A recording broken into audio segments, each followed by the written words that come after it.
خلق الإنسان علمه البيان. اعوذ باللہ من الشیطان الرجیم. بسم اللہ الرحمن الرحیم. سورۃ الفاتحہ. سب سے پہلے ہم لفظی ترجمے کو دیکھیں گے. اعوذ باللہ من الشیطان الرجیم. بسم اللہ الرحمن الرحیم. اہدنا دکھا ہمیں، الصراط راستہ، المستقیم سیدھا. اہدنا ہمیں ہدایت دے یا ہماری رہنمائی کر، الصراط المستقیم سیدھے راستے کی. صراط راستہ، الذین ان لوگوں کا، انعمت انعام کیا تو نے، علیہم اوپر ان کے، غیری نہ، المغضوبی غضب کیا گیا، علیہم اوپر ان کے، ولا اور نہ، الضالین گمراہ ہونے والوں کے. چلیے اعوذ باللہ من الشیطان الرجیم. بسم اللہ الرحمن الرحیم. سورۃ الفاتحہ.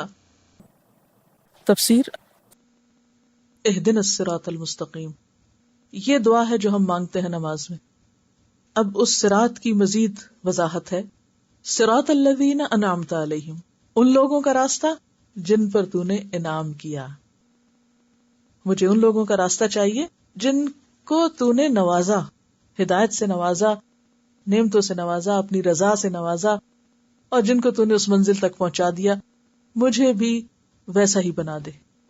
جن بندوں سے تو محبت کرتا ہے مجھے بھی تو ویسا ہی بنا دے. اللہ مجھے اپنی محبت دے، اس کی محبت دے جو تجھ سے محبت کرتا ہو. محبت کرنے کا بھی ایک معیار ہے، ہر ایک سے نہیں محبت کی جا سکتی. مجھے اس کی محبت دے جو تجھ سے محبت کرتا ہے. اور وحب عمل یقربنی الی حبک، اور ایسے کاموں کی محبت دے، ان کاموں سے محبت دے، ان کاموں میں میرا دل لگا دے جو مجھے تیری محبت دے دے، جس چیز سے مجھے تیری محبت مل جائے. تو صراط الذین انعمت علیہم کن کا راستہ ہے؟ اللہ کے پیاروں کا راستہ ہے. اللہ اپنے پیاروں میں شامل کر لے. ادخلنی برحمتک فی عبادک الصالحین. یوسف علیہ السلام کو جب مصر کی بادشاہت ملی، کیا مانگا انہوں نے؟ فاطر السماوات والارض انت ولی فی الدنیا والآخرہ توفنی مسلما والحقنی بالصالحین. جتنے بھی اللہ کے نیک بندے اور پیغمبر ہیں، ان سب کی سب سے بڑی تڑپ یہی ہوتی تھی کہ یا رب اپنے پیاروں کے ساتھ ملا دے. الحقنی بالصالحین، ادخلنی برحمتک فی عبادک الصالحین. تو ہمیں اپنے لیے بھی روز کیا مانگنا ہے؟ اللہ جن بندوں سے تو راضی ہے ہمیں بھی ان میں شامل کر، ہمارا نام بھی اسی رجسٹر میں لکھ دے، ہمیں بھی ان جیسے ہی کام کرنے کی توفیق دے. صراط الذین انعمت علیہم، انعام یافتہ لوگوں جیسا بنا دے. اور وہ کون ہیں؟ انبیاء ہیں، اولیاء ہیں، شہداء ہیں، صالحین ہیں. سورۃ النساء کی آیت 69 میں فَأُولَئِكَ مَعَ الَّذِينَ أَنْعَمَ اللَّهُ عَلَيْهِمْ مِنَ النَّبِيِّينَ وَالصِّدِّيقِينَ وَالشُّهَدَاءِ وَالصَّالِحِينَ غَيْرِ الْمَغْضُوبِ عَلَيْهِمْ. اللہ مجھے ان لوگوں جیسا نہیں بننا جن پر تیرا غضب ہو، جن سے تو ناراض ہوا ہے. ان کا راستہ نہیں چاہیے مجھے. مغضوب علیہم وہ لوگ ہوتے ہیں جو علم پانے کے بعد بھٹکتے ہیں. مغضوب علیہم کون ہوتے ہیں؟ جو علم پانے کے بعد بھٹکتے ہیں. اور ضالین وہ ہوتے ہیں جو بغیر علم کے بھٹکتے ہیں. بھٹکنے والوں کی دو قسمیں. ہمیں سیدھا راستہ چاہیے نا، مغضوب علیہم اور ضالین کا نہیں چاہیے. راستہ گم نہیں کرنا ہم نے. تو کون ہے جو راستہ گم کیے ہوئے؟ نمبر 1، جن پہ اللہ کا غضب ہوا، اللہ کی ناراضگی ہوئی ہے، کہ ان کو پتا تھا پھر غلط کام کیے. اللہ کس سے ناراض ہوتا ہے؟ جو جان بوجھ کے غلط کام کرتا ہے اس پہ غضب بھڑکتا ہے. آپ نے دیکھا ہوگا کہ آپ کا بچہ جب غلطی کرتا ہے، اس کو پتا نہیں ہوتا، تو آپ کیا کرتے ہیں؟ اگنور کر دیتے ہیں، سمجھا دیتے، اگنور کر دیتے، پتا نہیں اس کو. لیکن جب پتا ہو اور جان بوجھ کے کرے، غصہ آتا ہے؟ کبھی آپ آتا ہے غصہ؟ اللہ کا غصہ بھی ان لوگوں پر ہوتا ہے کہ جو پتہ چل جانے کے بعد غلط کام کرتے ہیں. اور اس میں مثلاً قرآن پاک میں ایک مثال ہے، یا ایھا الذین آمنوا لم تقولون ما لا تفعلون کبر مقتا عند اللہ ان تقولوا ما لا تفعلون. اے لوگو جو ایمان لائے، کیوں وہ باتیں کہتے ہو جو کرتے نہیں ہو؟ کیا ہی نہیں وہ کچھ جو دعوے ہو رہے ہیں. انتہائی اللہ کا غضب بھڑکانے والی بات. یعنی بعض اوقات آپ کہتے ہیں نا میں نے یہ بھی کیا، میں نے یہ بھی کیا، میں نے یہ بھی کیا، حالانکہ کوئی نہیں کیا ہوتا. تو لم تقولون ما لا تفعلون، جو کیا نہیں وہ کہہ کیوں رہے ہو کہ کیا.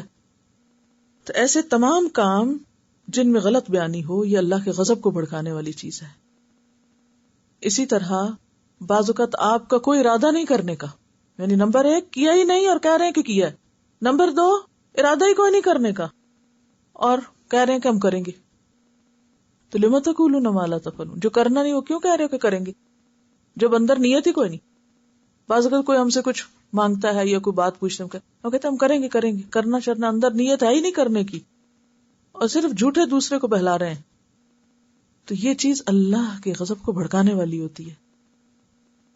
پچھلی قوموں میں سے جتنی بھی قومیں برباد ہوئی سب سے پہلے کس کے اوپر تباہی آئی؟ قوم نوح، پھر ہود، صالح، ان پیغمبروں کی جو قومیں تھی عاد و سمود وغیرہ، ان پہ اللہ ناراض ہوا نا، تباہ ہوئی نا یہ قومیں یا نہیں؟ پھر کرتے کرتے آگے بنی اسرائیل پہ اللہ کا غضب ہوا. تو اللہ تعالیٰ ایسے ہی نہیں کسی قوم کو تباہ کرتا جب تک کہ اس کے اوپر حجت تمام نہ کر دے، اس تک حق نہ پہنچا دے. اللہ تعالیٰ نے حق پہنچایا، پیغمبر بھیجے. حضرت نوح علیہ السلام کیا کہتے ہیں؟ انی دعوت قومی لیلا و نہارا، رات دن پکارا، چپ کے بھی پکارا، بلند آواز، ہر طرح بتایا، اور پھر سن کے نہیں دیا تو پھر سب کو ڈبو دیا اللہ نے. اللہ کا غضب ٹوٹا. یہ اس طرح کی جو آفات ہوتی ہیں وہ ایک طرح سے اللہ کا غضب بھی ہوتی کہ جب کسی کے اندر کوئی خیر باقی نہیں رہتی تو پھر اللہ تعالیٰ یہ کوڑا کرکٹ صاف کرو، اس کو یہ جینے کے لائق نہیں. تو اللہ ہمیں ایسے لوگوں میں شامل نہ کرنا جن سے تو ناراض ہوتا ہے. یہ سمپل معنی ہے اس کا. ہم جب اس کی تفسیر کرتے ہیں کبھی کسی ایک قوم 2 قوموں کے اوپر نام لگا دیتے یہ مغضوب ہے اور پھر کہتے ہیں ہم تو الحمدللہ ہدایت یافتہ ہیں، حالانکہ کام ہم بھی وہی کر رہے تھے جو انہوں نے کیے. جیسے آپ نے فرمایا تم ہر اس قوم میں گھسو گے جہاں بنی اسرائیل پہلی قوم میں گھسی. تو سب غلط کام کر کے پھر ہم کہیں اللہ ہم سے راضی ہے. آج آپ دیکھیں مجموعی طور پر مسلمانوں کا حال کیا ہے. کبھی سوچا کیوں ہر وقت دوسروں کو بلیم کرتے ہیں؟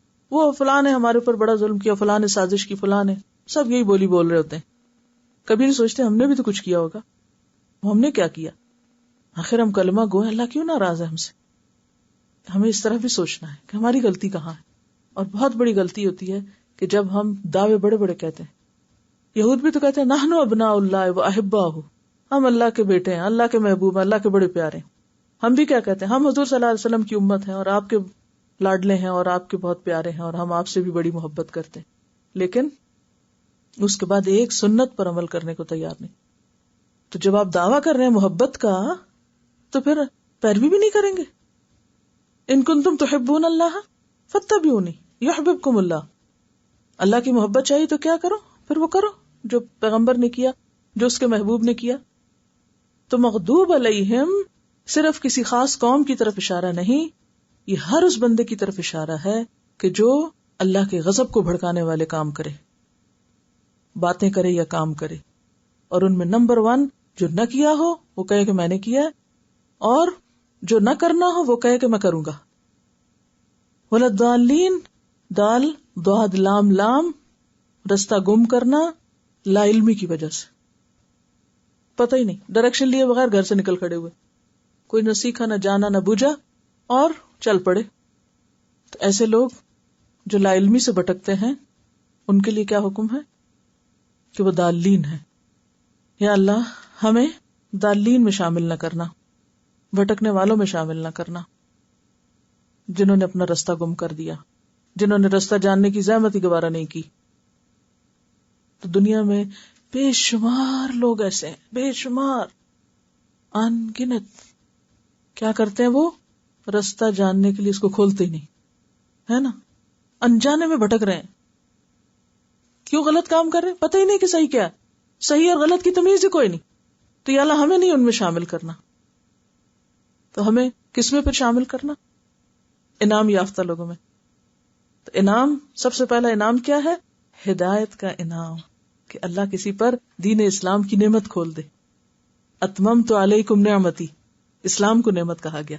تو جو اسلام میں داخل ہو گیا، پھر اس کے بعد اس کو رستہ مل گیا، اچھا یہ رستہ ہے، پھر اس کے بعد اس کا دین کا علم حاصل کیا، چلتا رہا، کیونکہ ساری زندگی سیکھتا بنا، چلتا رہتا ہے. جب تک موت نہیں آ جاتی یہ سفر جاری رہتا ہے، سیکھتا رہتا ہے انسان. اور پھر آخر اپنے رب سے جا ملا نفس مطمئنہ بن کے. یہ ہے وہ رستہ جو انعام یافتہ لوگوں کا رستہ ہے. اور اب ہمیں اپنے لیے کیا سبق لینا ہے کہ جو پڑھا ہے یا جو جانتے ہیں اس پر حد الوسع عمل کی کوشش کرنی. اب آپ کہیں گے نہیں ہم تو جانتے نہیں، ہم نہیں جانتے، ہم جاننے کی کوشش نہیں کرتے، کیا چھوٹ جائیں گے؟ دوسری کیٹیگری میں آگے رہیں گے. اور وہ کون سی ہے؟ جو انجان ہے. بہت سے لوگ کیا کرتے ہیں، جب ان سے یہ کہا جائے کہ دیکھو جو پڑھ رہے ہو عمل کرو، تو کہتے ہیں ہم پڑھتے ہی نہیں. ایسے ہی کہتے ہیں نا، ہم انجان بن جاتے ہیں. تو یہ ضالین کون ہے؟ انجان. ہر روز نماز میں تو ہم یہ کہتے ہیں یا رب ہمیں سیدھا راستہ دکھا، اپنے پسند کے بندوں میں داخل کر، غضب والوں میں نہیں، بھٹکنے والوں میں نہیں. اور پھر ہم یا تو جان کے کچھ عمل نہیں کرتے یا پھر جاننے کی کوشش ہی نہیں کرتے. تو ان دونوں سے نکل کر کرنے کا کام کیا ہے؟ انعمت علیہم میں شامل ہونا، دین اسلام کی نعمت کو واقعی نعمت سمجھنا، قبول کرنا، اس کا حق ادا کرنا، اس کو سمجھنے کی کوشش کرنا. اور اسی کے اوپر آخر میں کیا کہا جاتا ہے؟ آمین. حضرت ابو ہریرہ رضی اللہ عنہ فرماتے ہیں کہ رسول اللہ صلی اللہ علیہ وسلم نے فرمایا جب امام وللضالین کہے تو تم آمین کہو. جس کا آمین کہنا فرشتوں کے آمین کہنے کے موافق ہو گیا اس کے پہلے گناہ بخش دیے جاتے ہیں. ٹھیک ہے. جب امام وللضالین کہے جیسے مسجد میں خاص طور پر تو تم آمین کہو. جس کا آمین کہنا فرشتوں کے آمین کہنے سے مل گیا، موافق ہو گیا، اس کے پچھلے گناہ بخش دیے جائیں گے. صحیح بخاری کی روایت ہے. اسی طرح عطا بن ابی رباح کہتے ہیں کہ آمین دعا ہے. آمین کیا ہے اصل میں؟ دعا.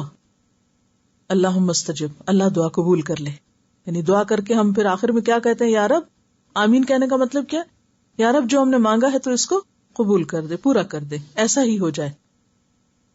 اچھا یہ یاد رکھیے کہ لفظ آمین نہیں ہے، میم کی شد کے ساتھ نہیں ہے. کیا ہے؟ آمین. آمین ہے. ٹھیک ہے. چلیے الحمدللہ سورت مکمل ہوئی. وآخر دعوانا ان الحمدللہ رب العالمین.